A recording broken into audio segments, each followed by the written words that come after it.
Hello friends, कैसे हैं आप सब। उम्मीद करती हूँ आप सभी अच्छे होंगे। मैं सुमन पटेल आपके अपने यूट्यूब चैनल ग्लोबल क्लासेस में एक बार फिर आपका स्वागत करती हूँ।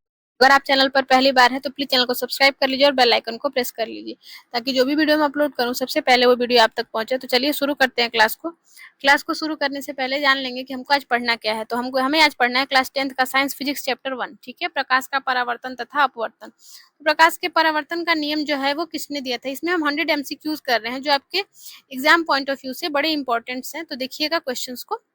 जो आपका पहला क्वेश्चन है कि प्रकाश के परावर्तन का नियम किसने दिया है, तो ये स्नेल ने दिया है। ठीक है बच्चों, नेक्स्ट देखेंगे। नेक्स्ट क्वेश्चन, आपतन कोण और परावर्तन कोण में क्या संबंध है। तो आपतन कोण और परावर्तन कोण में जो है बराबरी का संबंध होता है। I = R होता है, मतलब आपतन कोण और परावर्तन कोण दोनों कोण आपस में बराबर होते हैं। ठीक है, प्रकाश की चाल सबसे अधिक किस में होती है, तो ये आपने पढ़ा होगा, बेसिक है। प्रकाश की जो चाल है वो सबसे अधिक निर्वात में होती है। ठीक है बच्चों, नेक्स्ट देखिएगा, गोली दर्पण के कितने प्रकार होते हैं। तो गोली दर्पण के 2 प्रकार होते हैं। कितने प्रकार होते हैं, 2 प्रकार होते हैं। ठीक है, आगे बढ़ेंगे। अवतल दर्पण की परावर्तक सतह कैसी होती है। तो जो अवतल दर्पण होता है इसकी परावर्तक सतह जो होती है वो अंदर की ओर धसी होती है। ठीक है बच्चों, नेक्स्ट देखेंगे। उत्तल दर्पण में प्रतिबिंब कैसा बनता है। तो उत्तल दर्पण में प्रतिबिंब जो बनता है आभासी और सीधा बनता है। ठीक है, नेक्स्ट देखेंगे क्वेश्चन, वाहन में पीछे देखने के लिए कौन से दर्पण का प्रयोग किया जाता है। अवतल दर्पण का, उत्तल दर्पण का, समतल दर्पण का, या इनमें से कोई नहीं। तो इसमें उत्तल दर्पण का प्रयोग किया जाता है। ठीक है बच्चों, किसका प्रयोग किया जाता है, वाहनों में पीछे देखने के लिए आपसे उत्तल दर्पण का प्रयोग किया जाता है। दंत चिकित्सक किस दर्पण का प्रयोग करते हैं। तो दंत चिकित्सक जो होते हैं वो अवतल दर्पण का प्रयोग करते हैं। किसका प्रयोग करते हैं, अवतल दर्पण का प्रयोग करते हैं। ठीक है बच्चों, आगे नेक्स्ट देखेंगे। फोकस दूरी का एसआई मात्रक जो है वो क्या है। तो फोकस दूरी का एसआई मात्रक मीटर होता है। क्या होता है, मीटर होता है। नेक्स्ट देखेंगे, दर्पण का सूत्र क्या है। तो दर्पण का सूत्र आपका होता है 1/f = 1/v + 1/u। ठीक है, नेक्स्ट देखेंगे, आवर्धन सूत्र क्या होता है। तो आवर्धन सूत्र होता है m = -v/u। ठीक है बच्चों, आगे नेक्स्ट देखेंगे।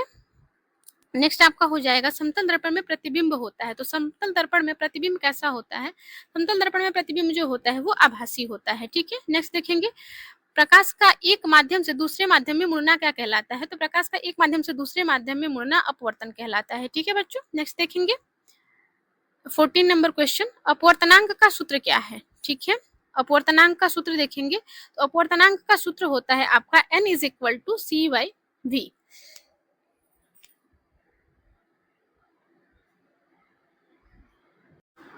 नेक्स्ट देखिएगा, उत्तल लेंस कहलाता है। तो उत्तल लेंस जो है वो क्या कहलाता है, अभिसारी लेंस कहलाता है। ठीक है, और अवतल लेंस जो है वो अपसारी लेंस कहलाता है। ठीक है बच्चों, नेक्स्ट देखेंगे, लेंस की शक्ति की इकाई क्या है। तो लेंस की शक्ति की जो इकाई होती है वो होती है आपकी डायोप्टर। ठीक है, नेक्स्ट देखेंगे, उत्तल लेंस की शक्ति होती है। तो उत्तल लेंस की जो शक्ति होती है वो धनात्मक होती है। ठीक है, नेक्स्ट देखेंगे, आपका नेक्स्ट क्वेश्चन क्या है, अवतल लेंस की शक्ति जो होती है वो क्या होती है, अवतल लेंस की शक्ति हमेशा ऋणात्मक होती है। ठीक है बच्चों, आगे देखिएगा, R और F का संबंध है। तो R और F का संबंध होता है R = 2F। ठीक है, R = 2F होता है। ठीक है बच्चों, अगला 21 नंबर क्वेश्चन देखेंगे, प्रकाश का अपवर्तन जो है वो किस कारण होता है। तो प्रकाश का अपवर्तन जो है वो चाल बदलने के कारण होता है। क्या होता है, चाल के बदलने के कारण से होता है।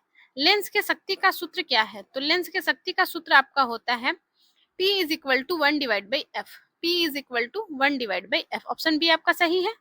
डायोप्टर किसकी इकाई है। तो डायोप्टर जो है वो शक्ति की इकाई होती है। किसकी इकाई होती है, शक्ति की इकाई। ठीक है, नेक्स्ट देखिएगा, पूर्ण आंतरिक परावर्तन किससे संबंधित है। जो पूर्ण आंतरिक परावर्तन है वो प्रकाश से संबंधित है। ठीक है, हीरा चमकीला दिखाई देता है क्योंकि वह पूर्ण आंतरिक होता है। क्या होता है, पूर्ण आंतरिक होता है। आगे देखेंगे, मुख्य अक्ष किसे कहते हैं। तो मुख्य अक्ष जो होता है वो आपका क्या कहलाता है, ध्रुव और वक्रता केंद्र से गुजरने वाली रेखा कहलाती है। ठीक है, नेक्स्ट देखिएगा, गोली दर्पण का मध्य बिंदु क्या होता है। तो गोली दर्पण का मध्य बिंदु ध्रुव होता है। ठीक है बच्चों, आपका ऑप्शन बी बिल्कुल करेक्ट है। ठीक है, आगे देखेंगे, अगर आप इस पीडीएफ को पाना चाहते हैं तो आपको हमारे टेलीग्राम चैनल है उसका मैंने लिंक मैं आपको डिस्क्रिप्शन में दे दूंगी। वहां से आप मेरा टेलीग्राम चैनल ज्वाइन कर लीजिए और पूरा पीडीएफ आपको मिल जाएगा। ठीक है, जिसको आपको एग्जाम के टाइम में पढ़ने में बहुत आसानी होगी और बहुत हेल्पफुल होगा। ठीक है, आगे देखिएगा, क्वेश्चन जो है आपका 28 नंबर क्वेश्चन क्या है, वक्रता केंद्र किससे संबंधित है। तो वक्रता केंद्र जो है वो आपका किससे संबंधित है, दर्पण से संबंधित है। ठीक है, नेक्स्ट देखेंगे, अवतल दर्पण में समांतर किरणें परावर्तन के बाद फोकस पर मिलती हैं। क्या होती हैं? फोकस पर मिलती हैं। ठीक है बच्चों, नेक्स्ट देखिएगा आपका अगला क्वेश्चन जो है वो देखेंगे। जो 30 नंबर क्वेश्चन है ये है आपका, उत्तल दर्पण में प्रतिबिंब बनता है। तो उत्तल दर्पण में जो प्रतिबिंब है वो हमेशा क्या होता है? दर्पण के पीछे बनता है। ठीक है, अगला देखेंगे नेक्स्ट क्वेश्चन 31 नंबर, अवतल दर्पण का उपयोग सौर भट्टी में क्यों किया जाता है? तो अवतल दर्पण का सौर प्रयोग जो है वो सौर भट्टी में प्रकाश को एकत्र करने के लिए किया जाता है। क्या किया जाता है? प्रकाश को एकत्र करने के लिए किया जाता है। जब प्रकाश विरल माध्यम से सघन माध्यम में जाता है तब, जब प्रकाश सरल माध्यम से विरल माध्यम से सघन माध्यम में जाता है तब अभिलंब की ओर मुड़ता है। ठीक है, और जब प्रकाश सघन माध्यम से विरल माध्यम की ओर जाता है तब वो प्रकाश क्या होता है? अभिलंब से दूर हटता है। ठीक है, उल्टा होता है। पानी में डूबी हुई वस्तु ऊपर उठी दिखाई देती है, कारण क्या है? अपवर्तन है। ठीक है, कारण क्या होता है? आपका अपवर्तन के कारण जो है पानी में डूबी हुई वस्तु जो है वो क्या दिखाई देती है? आपको ऊपर उठी हुई दिखाई देती है। ठीक है, स्नेल का नियम किससे संबंधित है? अभी आपने पढ़ा, स्नेल का जो नियम है वो अपवर्तन से संबंधित है। किससे संबंधित है? अपवर्तन से। लेंस की क्षमता निर्भर करती है, फोकस दूरी पर लेंस की क्षमता जो है वो निर्भर करती है। ठीक है, नेक्स्ट देखेंगे, एक डायोप्टर लेंस की फोकस दूरी होती है, जो एक डायोप्टर लेंस होता है उसकी फोकस दूरी 1 मीटर होती है।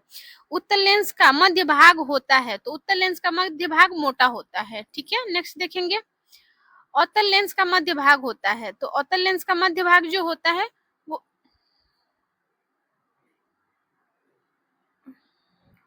अवतल लेंस का मध्य भाग होता है, तो अवतल लेंस का मध्य भाग पतला होता है। प्रकाशिक केंद्र किसमें पाया जाता है? तो प्रकाशिक केंद्र जो है वो लेंस में पाया जाता है। लेंस से गुजरने वाली प्रकाश किरण जो प्रकाशित केंद्र से गुजरती है तो वो बिना विचलित हुई निकलती है। क्या होती है? बिना विचलित हुए निकलती है। ठीक है, नेक्स्ट देखेंगे, अवतल लेंस द्वारा बना प्रतिबिंब कैसा होता है? तो अवतल लेंस द्वारा प्रतिबिंब जो बनता है वो हमेशा क्या होता है? आभासी, सीधा और छोटा होता है। ठीक है बच्चों, आभासी, सीधा और छोटा होता है। नेक्स्ट देखेंगे, उत्तल लेंस को कहा जाता है, तो उत्तल लेंस को क्या कहा जाता है? उत्तल लेंस को आपका अभिसारी लेंस कहा जाता है। अभी हमने पीछे क्वेश्चन ये किया हुआ है, ये रिपीट क्वेश्चन है। नेक्स्ट देखिएगा अगला क्वेश्चन जो है वो आपका, अवतल लेंस को कहा जाता है, तो अवतल लेंस को क्या कहेंगे? अपसारी लेंस कहेंगे। ठीक है, आगे देखेंगे 45 नंबर क्वेश्चन, फोकस दूरी का प्रतीक है, तो फोकस दूरी का प्रतीक क्या है? एफ होता है। ठीक है, फोकस दूरी का प्रतीक आपका एफ होता है, ऑप्शन बी। फिर आगे दिया है, वस्तु की दूरी को किससे दर्शाते हैं? तो वस्तु की दूरी को किससे दर्शाते हैं? यू से दर्शाते हैं। ठीक है बच्चों, नेक्स्ट देखिएगा, प्रतिबिंब की दूरी को किससे दर्शाते हैं? तो यू वी से दर्शाते हैं। ठीक है, नेक्स्ट आगे देखेंगे 48 नंबर क्वेश्चन, दर्पण में आवर्धन का मान ऋणात्मक होता है, कब ऋणात्मक होता है? बोला है कि दर्पण में आवर्धन का मान ऋणात्मक होता है तो प्रतिबिंब क्या होता है? अगर दर्पण में आवर्धन का मान ऋणात्मक है तो प्रतिबिंब जो है वो उल्टा होता है। ठीक है, नेक्स्ट देखेंगे, वास्तविक प्रतिबिंब प्राप्त किया जा सकता है, तो वास्तविक प्रतिबिंब कब प्राप्त किया जा सकता है? पर्दे पे प्राप्त किया जा सकता है। और आभासी प्रतिबिंब प्राप्त नहीं किया जा सकता है, किस पे नहीं प्राप्त किया जा सकता है? तो पर्दे पर प्राप्त नहीं किया जा सकता है। ठीक है, नेक्स्ट देखेंगे, समतल दर्पण में बनने वाला प्रतिबिंब होता है, तो समतल दर्पण में बनने वाला प्रतिबिंब हमेशा क्या होता है? आभासी होता है।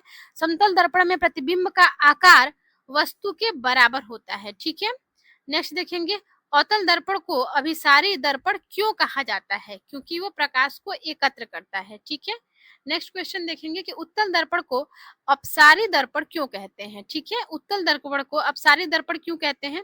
प्रकाश किरणों को फैलाता है, प्रकाश किरणों को मिलाता है, प्रकाश को रोकता है, प्रकाश किरणें उत्पन्न करता है। तो जो आपका उत्तल दर्पण होता है अपसारी इस वजह से कहते हैं क्योंकि वो प्रकाश किरणों को क्या करता है? फैलाता है। ठीक है, नेक्स्ट देखिएगा, दर्पण का फोकस स्थित होता है, तो दर्पण का फोकस जो है वो स्थित होता है ध्रुव और वक्रता केंद्र के बीच स्थित होता है। ठीक है, नेक्स्ट देखिएगा, अवतल दर्पण में वस्तु को सी के बाहर रखने पर प्रतिबिंब होता है, वास्तविक, उल्टा और छोटा होता है। ठीक है, नेक्स्ट देखेंगे क्वेश्चन, अवतल दर्पण में वस्तु सी पर रखने पर प्रतिबिंब होता है, कैसा होता है? समान होता है। अवतल दर्पण में वस्तु सी पर रखने पर प्रतिबिंब होता है, समान आकार का होता है, बहुत बड़ा होता है, बहुत छोटा है, आभासी होता है। तो जो दर्पण का अवतल दर्पण पर वस्तु सी पर रखने पर प्रतिबिंब जो होता है वो समान आकार का बनता है। ठीक है, नेक्स्ट देखिएगा, अवतल दर्पण में वस्तु एफ और पी के बीच रखने पर प्रतिबिंब जो है वो आभासी और बड़ा बनता है। ठीक है, नेक्स्ट क्वेश्चन है आपका, उत्तल दर्पण में हमेशा प्रतिबिंब बनता है, तो उत्तल दर्पण में प्रतिबिंब जो है वो हमेशा दर्पण के पीछे बनता है। ठीक है, नेक्स्ट देखेंगे 60 नंबर क्वेश्चन, लेंस सूत्र है। लेंस सूत्र कौन सा है, अभी हमने आपको बताया। तो लेंस सूत्र हमने आपको बताया 1/f is equal to 1/v minus 1/u। ठीक है, ऑप्शन नंबर ए आपका करेक्ट आंसर है। अगला देखेंगे, लेंस की शक्ति अधिक होती यदि फोकस दूरी अधिक हो, फोकस दूरी कम हो, आकार बड़ा हो, रंग बदल जाए। तो आपका आंसर जो हो जाएगा, वो जो लेंस जो होती है, लेंस की शक्ति अधिक कब होती है, जब फोकस दूरी कम होती है। ठीक है, नेक्स्ट देखेंगे, +2d शक्ति वाला लेंस है, +2d शक्ति वाला लेंस जो होता है वो उत्तल लेंस होता है। ठीक है, -3d शक्ति वाला लेंस हमेशा क्या होता है, अवतल लेंस होता है। ठीक है, फिर आगे बढ़ेंगे, 64 नंबर क्वेश्चन देखेंगे, प्रकाश की चाल कांच में वायु की अपेक्षा क्या होती है, कम होती है। ठीक है, कांच में वायु की अपेक्षा प्रकाश की चाल हमेशा कम होती है। ठीक है, नेक्स्ट देखिएगा, अधिक अपवर्तनांक वाला माध्यम कहलाता है, तो अधिक अपवर्तनांक वाला माध्यम प्रकाशीय सघन कहलाता है। ठीक है, नेक्स्ट देखेंगे, पूर्ण आंतरिक परावर्तन के लिए आवश्यक है, क्या आवश्यक है, पूर्ण आंतरिक परावर्तन के लिए प्रकाश सघन से विरल जाए और कोण क्रांतिक कोण से अधिक हो। ठीक है, आगे बढ़ेंगे, ऑप्टिकल फाइबर किस सिद्धांत पर कार्य करता है, तो जो ऑप्टिकल फाइबर है वो पूर्ण आंतरिक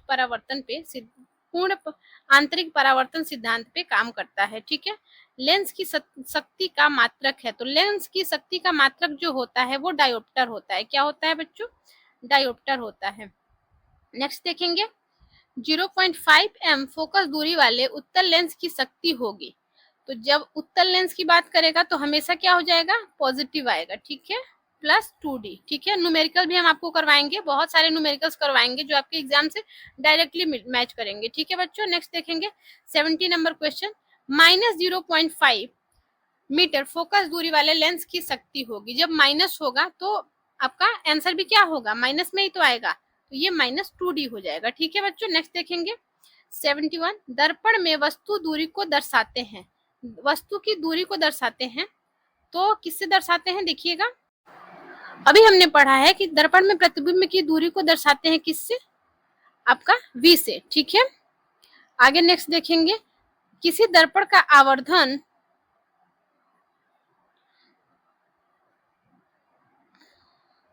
एक मिनट मैंने गलत क्वेश्चन पढ़ दिया था, 71 क्वेश्चन देख रहे थे, दर्पण में वस्तु दूरी को दर्शाते हैं, तो ये आपका हो जाएगा, वस्तु की दूरी को जो है हम u से दर्शाते हैं और प्रतिबिंब की दूरी को हम v से दर्शाते हैं। ठीक है, नेक्स्ट देखेंगे 73, किसी दर्पण का आवर्धन अगर +1 है तो प्रतिबिंब क्या होगा, सीधा और समान आकार का होगा। ठीक है बच्चों, अगर किसी दर्पण का आवर्धन +1 है तो उसका प्रतिबिंब जो है वो सीधा होगा और समान आकार का होगा। किसी दर्पण का आवर्धन अगर -2 है तो प्रतिबिंब होगा, कैसा होगा, उल्टा और बड़ा होगा। ठीक है, नेक्स्ट देखेंगे, निकट दृष्टि दोष को ठीक करने के लिए प्रयोग किया जाता है, निकट दृष्टि दोष को ठीक करने के लिए किसका प्रयोग किया जाता है, तो अवतल लेंस का प्रयोग किया जाता है। ठीक है, नेक्स्ट क्वेश्चन देखेंगे, दूरदृष्टि को ठीक करने के लिए प्रयोग किया जाता है, किसका प्रयोग किया जाता है, तो यहाँ पे दूरदृष्टि के लिए जो है वो उत्तल लेंस का प्रयोग किया जाता है, किसका प्रयोग किया जाता है, उत्तल लेंस का।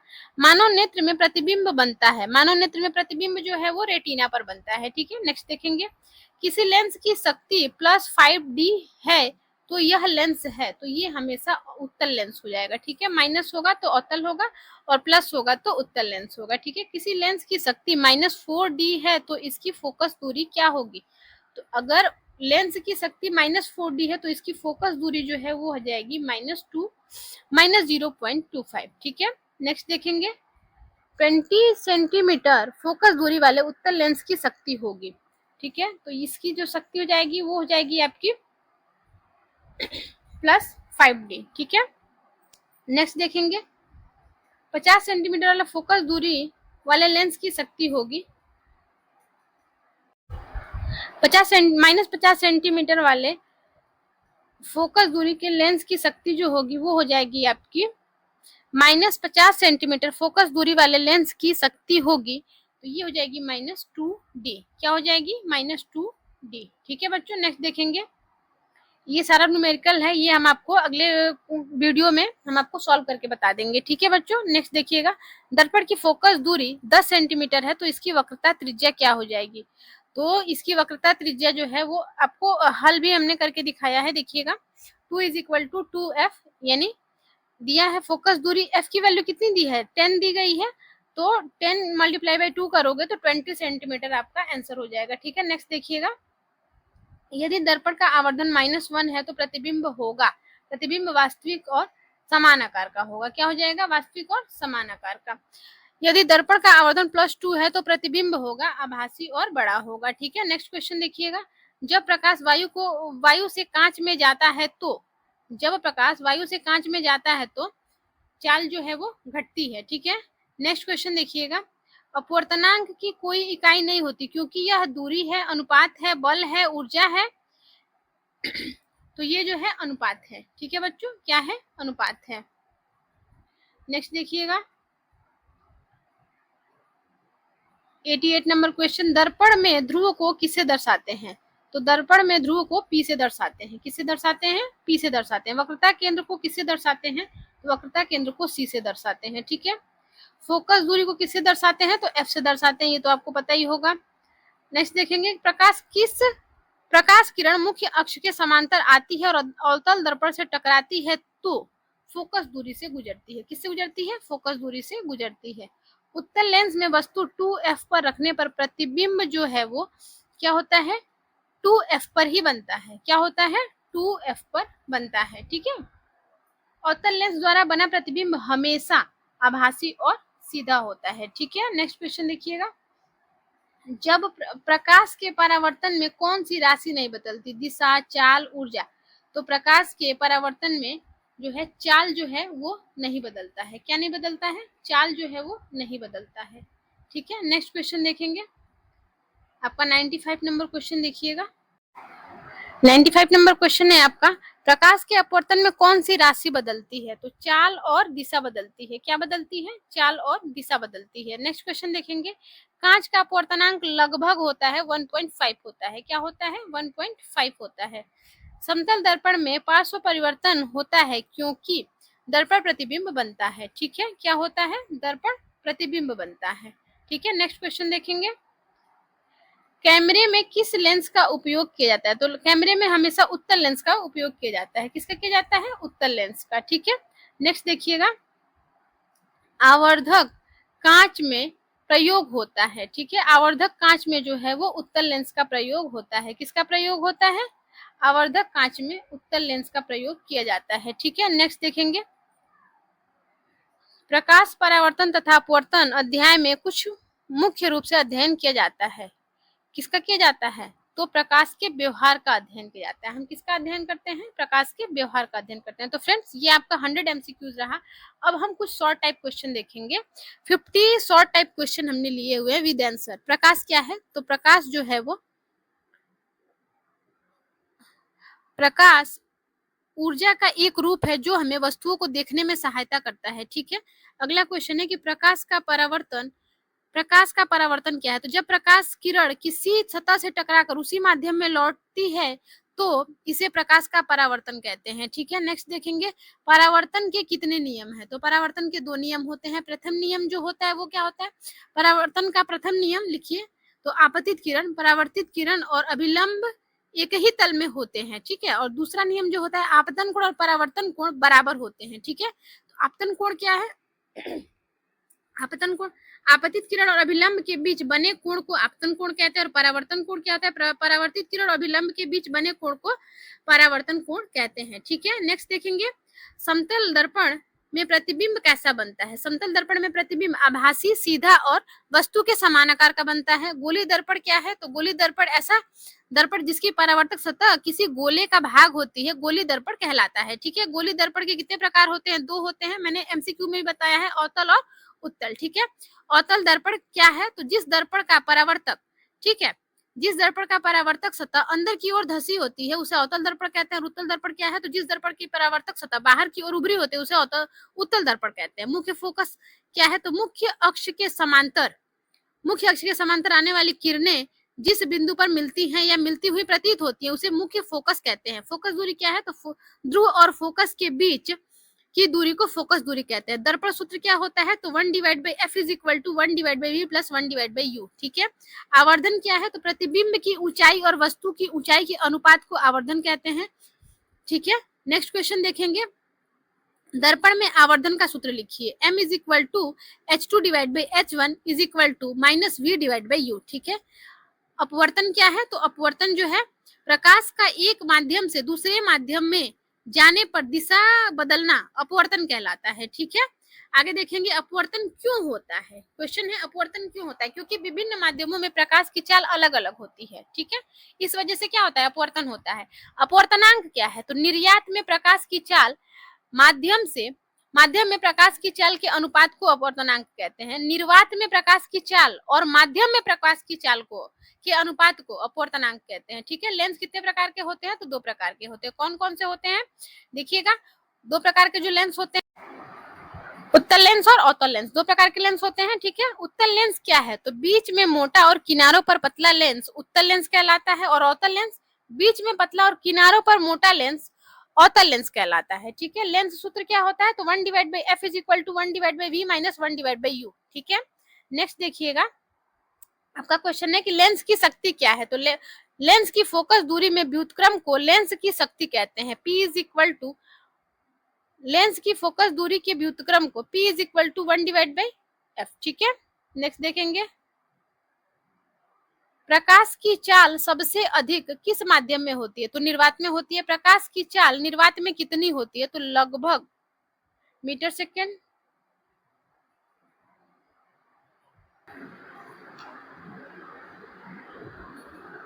लेंस की फोकस दूरी के व्युत्क्रम को लेंस की शक्ति कहते हैं। तो ये आपका छूट गया है, 1/f होता है। ठीक है बच्चों। नेक्स्ट देखेंगे आप, प्रकाश की चाल सबसे अधिक किस माध्यम में होती है? तो निर्वात में होती है। ठीक है। प्रकाश की चाल निर्वात में कितनी होती है? ठीक है। यहाँ पे भी मिसप्रिंट है आपका क्वेश्चन। तो प्रकाश की चाल जो होती है निर्वात में लगभग आपका होता है 3 × 10⁸। ठीक है। कितना होता है? 3 × 10⁸ होता है। Just minute, 3 × 10⁸। ठीक है। ये आपका जो है प्रकाश की चाल निर्यात में होती है 3 × 10⁸। ठीक है। नेक्स्ट देखेंगे, अपवर्तन के नियम को किसने दिया था? तो स्नेल ने दिया था। किसने दिया था बेटे? स्नेल ने। ठीक है। आगे देखेंगे, स्नेल का नियम लिखिए। तो किसी निश्चित 2 माध्यमों के लिए आपतन कोण की ज्या और अपवर्तन कोण की ज्या का अनुपात स्थिर रहता है। वो क्या है? स्नेल का नियम है। ठीक है। प्रकाश सघन माध्यम से विरल माध्यम में जाने पर क्या होता है? तो प्रकाश किरण अभिलंब से दूर हट जाती है। ठीक है। प्रकाश विरल माध्यम से सघन माध्यम की ओर जाने पर क्या होता है? तो प्रकाश किरण जो है वो अभिलंब की ओर मुड़ जाती है। ठीक है। 32 नंबर क्वेश्चन है कि वास्तविक प्रतिबिंब क्या होता है? तो वह प्रतिबिंब जिसे पर्दे पर प्राप्त किया जा सकता है वास्तविक प्रतिबिंब कहलाता है। और आभासी प्रतिबिंब क्या होता है? तो वह प्रतिबिंब जिसे पर्दे पर प्राप्त नहीं किया जा सकता है आभासी प्रतिबिंब कहलाता है। अवतल दर्पण का उपयोग कहाँ किया जाता है? तो अवतल दर्पण का जो उपयोग है वो सेविंग दर्पण में। ठीक है। सेविंग के लिए जो आपके जाते हैं आप नाई के यहाँ, तो वहाँ पे जो सेविंग के लिए दर्पण होता है वहां पे भी किया जाता है। वाहन की हेडलाइट में किया जाता है, सर्च लाइट में किया जाता है। 35 नंबर क्वेश्चन देखेंगे कि उत्तल दर्पण का उपयोग कहाँ किया जाता है? तो वाहनों में पीछे देखने के लिए उत्तल दर्पण का प्रयोग किया जाता है। उत्तल दर्पण में प्रतिबिंब कैसा बनता है? तो हमेशा आभासी, सीधा और छोटा बनता है। और अवतल दर्पण में प्रतिबिंब कैसा बनता है? तो अवतल दर्पण कब आभासी प्रतिबिंब बनाता है? तो जब वस्तु ध्रुव और फोकस के बीच रखी जाती है तब आभासी प्रतिबिंब बनता है। ठीक है। और लेंस की एसआई क्षमता की एसआई इकाई क्या है? तो डायोप्टर होती है। एक डायोप्टर क्या होता है? तो जिस लेंस की फोकस दूरी 1 मीटर होती है उसकी शक्ति 1 डायोप्टर होती है। ठीक है। लेंस की शक्ति धनात्मक कब होती है? तो जब उत्तल लेंस की शक्ति उत्तर में आपका हो जाएगा उत्तर लेंस की शक्ति धनात्मक होती है। लेंस की शक्ति ऋणात्मक कब होती है? तो अवतल लेंस की शक्ति जो होती है वो ऋणात्मक होती है। मुख्य अक्ष क्या है? तो दर्पण या लेंस के ध्रुव तथा फोकस से गुजरने वाली सीधी रेखा मुख्य अक्ष कहलाती है। ठीक है, नेक्स्ट देखेंगे आपका क्वेश्चन कि दर्पण का ध्रुव क्या है? तो गोलीय दर्पण के मध्य बिंदु को ध्रुव कहते हैं। वक्रता केंद्र क्या है? तो उस गोले का केंद्र जिसका भाग दर्पण के सतह है वक्रता केंद्र कहलाते हैं। वक्रता त्रिज्या और फोकस दूरी में क्या संबंध है? जस्ट मिनट, इसका आंसर हमने टाइप करना भूल गए हैं। ठीक है, नेक्स्ट क्वेश्चन देखिएगा, प्रकाशिक केंद्र क्या है? तो लेंस का वह बिंदु जिसे गुजरने वाली प्रकाशीय किरण बिना विचलित हुए निकल जाती है। उत्तल लेंस को अभिसारी लेंस क्यों कहते हैं? क्योंकि यह प्रकाश किरणों को एक बिंदु पर एकत्र करता है। ठीक है, 48 नंबर क्वेश्चन देखेंगे, अवतल लेंस को अपसारी लेंस क्यों कहते हैं? क्योंकि यह प्रकाश किरणों को फैलाता है। वाहन के हेडलाइट में कौन सा दर्पण प्रयोग होता है? तो अवतल दर्पण का प्रयोग होता है। और दंत चिकित्सा कौन से दर्पण का प्रयोग करते हैं? तो वो भी अवतल दर्पण का ही प्रयोग करते हैं। तो फ्रेंड्स, ये आपका जो है टोटल आपका 50 क्वेश्चन रहा आपका शॉर्ट टाइप का, और हमने 100 क्वेश्चन जो है आपको करा दिया है एमसीक्यूज। ठीक है, अब आप क्या करेंगे, आपको अगर पीडीएफ चाहिए तो आप क्या करेंगे, हमारे टेलीग्राम चैनल से जुड़ जाइएगा। वो भी ग्लोबल क्लासेस के नाम से हम आपको लिंक इसमें प्रोवाइड कर देंगे। तो आपको टेलीग्राम चैनल से जुड़ जाना है, और क्लास 10th की, हिंदी की, इंग्लिश की और आपके साइंस के तीनों सेक्शन की, फिजिक्स, केमिस्ट्री, बायोलॉजी तीनों सेक्शन की आपको क्वेश्चंस मिलेंगी पीडीएफ फॉर्म में। और इतने भर भर के एमसीक्यूज कराएंगे, और इतने शॉर्ट क्वेश्चन, लॉन्ग क्वेश्चन, जितने भी आपका पूरा सिलेबस कराएगा वो भी फ्री ऑफ कॉस्ट कराया जाएगा। ठीक है, तो हमारे साथ जुड़े रहिए, ग्लोबल क्लासेस के साथ जुड़े रहिए, और हम अपनी फैमिली को कोशिश करेंगे बहुत बड़ा बनाए, और आपके सहयोग से, सपोर्ट से ही हम कुछ कर सकते हैं। तो फ्रेंड्स, आज के लिए बस इतना ही। अब कल मिलते हैं अगले क्वेश्चन के साथ। इस पीडीएफ को अगर आप डाउनलोड करना चाहते हैं तो प्लीज प्लीज प्लीज हमारे टेलीग्राम चैनल से जुड़ जाइए, और इस पीडीएफ को आपको डाउनलोड कर लेना है। ठीक है, चलिए अभी रहने देते हैं आज के लिए, तब तक के लिए बाय बाय, जय हिंद, जय भारत।